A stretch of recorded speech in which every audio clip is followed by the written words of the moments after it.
Hey there, McAllister here with Toasty DIY, and today we're doing a quick video over 5 things that are nice to know in Premiere that'll make your life a little bit easier.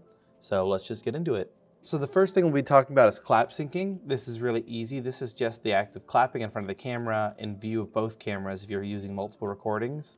That way you can sync up the audio later in case you want to do like back-to-back footage. So in this instance, we have Jackson standing here, and same thing, Jackson over here.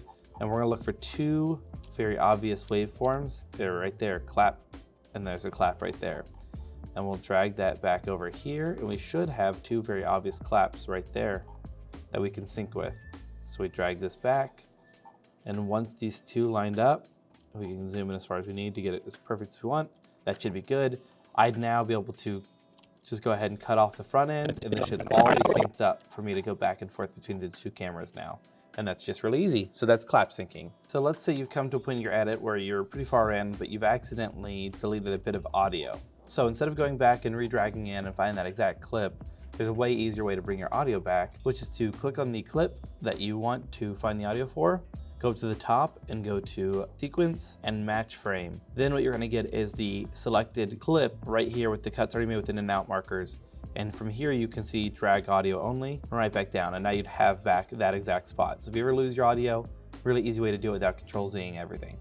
All right, the next thing we're gonna talk about is effect order and how it can change how your clip comes out. So in the instance of us doing benchmarks, we always want to face cam. So I have a preset up for just typing in face cam all, and now it comes down here and applies all the effects. You'll notice there's a small drop shadow around right here. You can see there's a little shadow, and I can turn it up to make it more obvious. We could say softness, turn it down. So we have this drop shadow right here.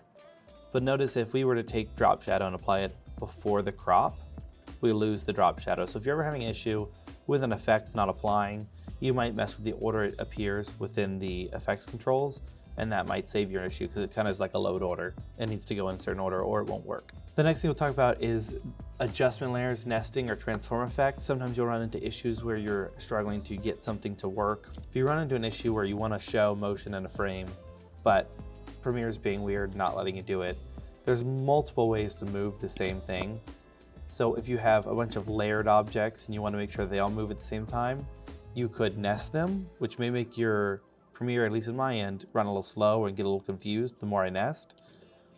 You could instead, if motion's for some reason not working, you can try the transform effect. We'll let you do all the same things as motion, except you can add motion blur and also do skewing and rotation, skewing and skew axis. Transform can be a really easy effect if you're struggling to get motion to work because maybe you've applied effect that doesn't allow for it.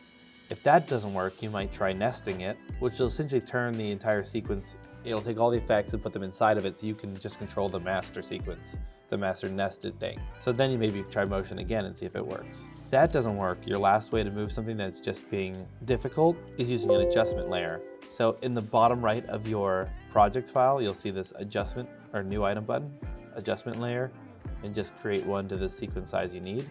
And then an adjustment layer will operatively edit everything beneath it. So if I apply a transform effect to this layer, I should, in effect, be applying it to everything below it. So that includes if I added in, maybe I forgot and I wish I would have added in a haha right in the bottom of this clip. If I put it above the adjustment layer and then anchor, it won't move. If I put it below, go back here and move the transform effect, it moves with it. So it's a good way to go back and retroactively edit something. All different ways to do the same thing. You can also apply more effects to the adjustment layer and more effects to the nested sequence, and it'll cover everything below, but they're just different ways to do it. An adjustment layer usually causes me less issues in the overall, especially if I have a lot of retroactive edits. Nesting can get a little funky and it won't nest audio, it'll only nest video, but a different way to do it.